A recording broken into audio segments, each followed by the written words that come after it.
Hello. Thursday, August 26, 2021. And some of you are probably thinking, oh no, he's in front of the green screen again. I'm going to make this one a real quick one. This is basically, I'm going to add a clip in here in a second. I don't claim to be smart enough to be able to know what's going on or to be able to analyze it. If anyone is, you can leave a comment in the comment sections and kind of let me know what the heck's going on here. It's the lead story on the front page of the New York Times. This was February 2010. Dramatic headline: secret joint raid captures Taliban's top commander. Right? A1, front page headline in the Times.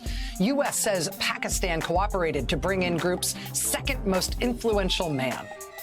This is February 2010. The Pakistani intelligence service, the ISI, arrested a man named Mullah Abdul Ghani Baradar. Baradar was a founding member of the Taliban, widely considered to be the mastermind of the Taliban's military operations, both as a kind of wide-angle strategist, but also as a day-to-day commander of Taliban fighters. His leadership was considered so important to the Taliban's success on the battlefield that the Times said at the time of his arrest that him being captured could cripple the Taliban's military operations. But they did get him in 2010. And of course, that was only about halfway through America's long war against the Taliban in Afghanistan.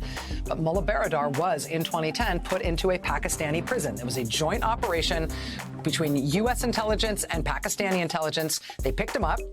And in practical terms, that means ultimately he was locked up in Pakistan, essentially at the request of the U.S. government. The CIA directly assisted in the raid in Pakistan that put him behind bars. Which is why 10 years later, 10 years after his imprisonment at the request of the U.S. government, it really did take your breath away to see that very same guy, Mullah Abdul Ghani Baradar, co-founder of the Taliban, standing side by side with American Secretary of State Mike Pompeo, welcomed in that same ceremonial, honorific way that the U.S. welcomes its, allies. It was a meeting that would have been impossible had it not been for an unusual intervention by the Trump administration 2 years prior in 2018. In 2018, the Trump White House quietly arranged for Baradar to be released from prison in Pakistan so he could participate in talks, so he could be at the Afghan peace talks between the Taliban and the United States government under the Trump administration. They are the ones who sprung him from prison. And that is how we got the remarkable image of America's most senior diplomat and the co-founder of the Taliban standing there shoulder to shoulder. It was also the reason that Mullah Baradar was able to re-enter Afghanistan last week for the first time in over a decade as the de facto leader of Afghanistan now that the Taliban has taken control. The Washington Post reporting that he was escorted into the country in a fleet of white SUVs. He was treated to a fireworks display on his road back to power.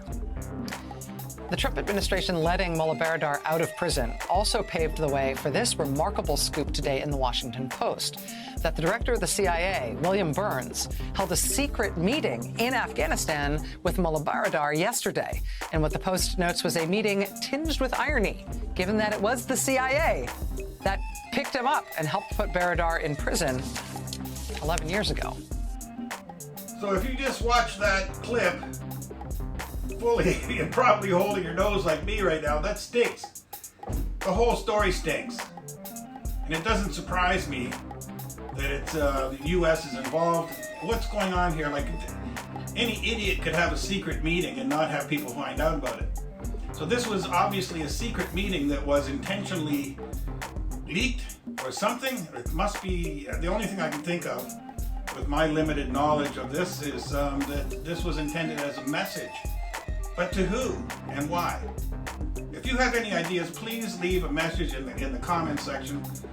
I'd really like to understand what's going on here. This is just absolutely crazy. Thanks for watching. See you next time.